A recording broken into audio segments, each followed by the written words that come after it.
Congratulations to UNICEF for continuing this initiative that draws our focus to the concerns of children in a most innovative way. It's true what you were saying, are there solutions, and you must be, the whole intention is that. I think UNICEF's intention to bring media attention onto the great and grave suffering of children is this whole effort. And when the attention comes on the issues, when the media gets involved, and the media gets involved with heart and soul, as what we are witnessing today, then we have such a powerful mechanism to move forward for social consciousness. Because, what was it, 60% of the population, there was a statistics here, with the presence of almost 60% of households in India as per the census, with a TV, media can revolutionize the minds of people and play an important role in shaping social consciousness.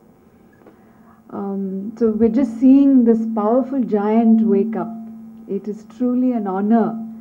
I'm going to say good morning. The giant is waking up, and together we can do great things. Today is Human Rights Day. It's also to remember a great man like Nelson Mandela. I had the good fortune of meeting a young man who worked with him in the anti-apartheid movement. A young man who was third generation Telugu in South Africa. His name is Kumi Naidu. I worked with him in Greenpeace International as a volunteer. And when he was a boy in school, he was thrown into prison in this anti-apartheid movement, along with thousands of other youngsters who were protesting apartheid. And the international community woke up. Many of the international universities offered them scholarships where they took them to away from prison as an alternative, giving them an education to keep them out of prison. And he was lucky, he got a scholarship in Oxford. He went on, they kept him away from prison.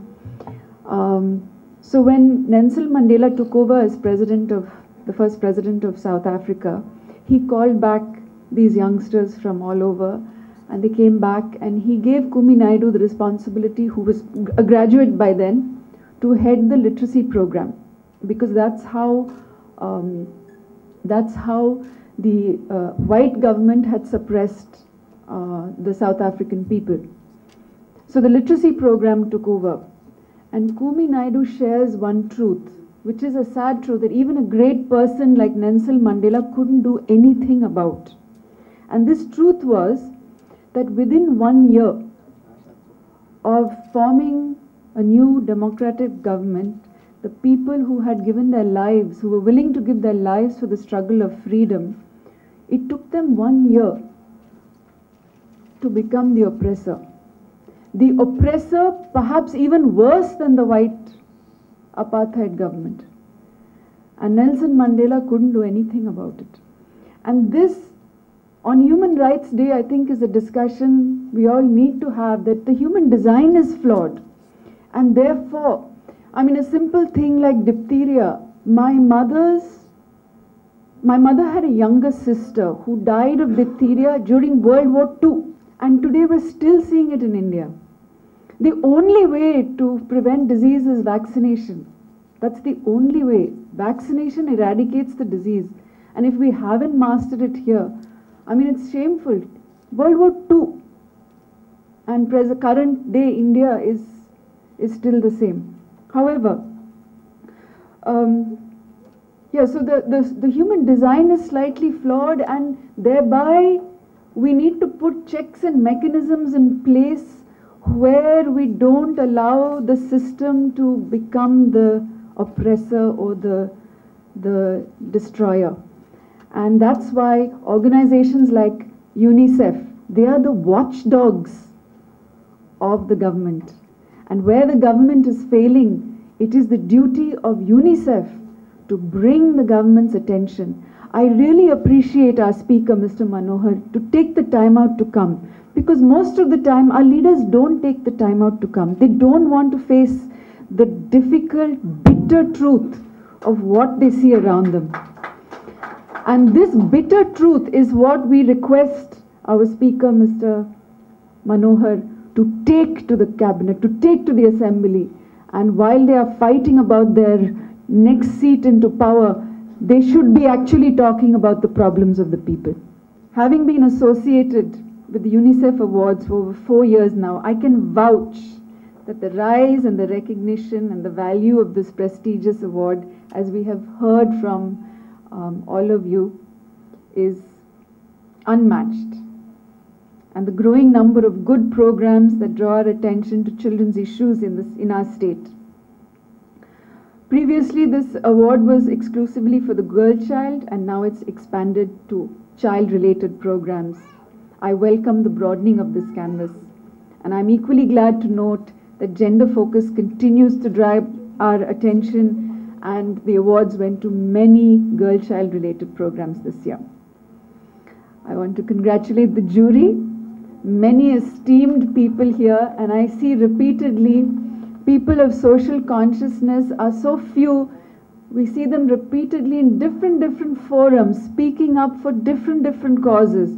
Really, I salute each one of the jury and appreciate all the effort you have made. Dr. Shanta Sinha Garu has done such a wonderful job of leading them and bringing out the best in Telugu TV programming to speak on behalf of our children. The suffering is immense, and I don't think any amount of effort will be enough, and we must continue till the last child has a wonderful future. Congratulations to UNICEF and to CMS, Mrs. Vasanthi, and your wonderful team. I hope we will continue to work together on this, particularly attempting to focus media attention in key neglected areas with great patience, great dedication. I salute you. Child protection, undernutrition, announcing awards in all these categories. And finally, Akhriga, Anni Telugu channels variki పిల్లలు సంబంధించిన ఇన్ని చక్కటి programmes చేసి మనల్ని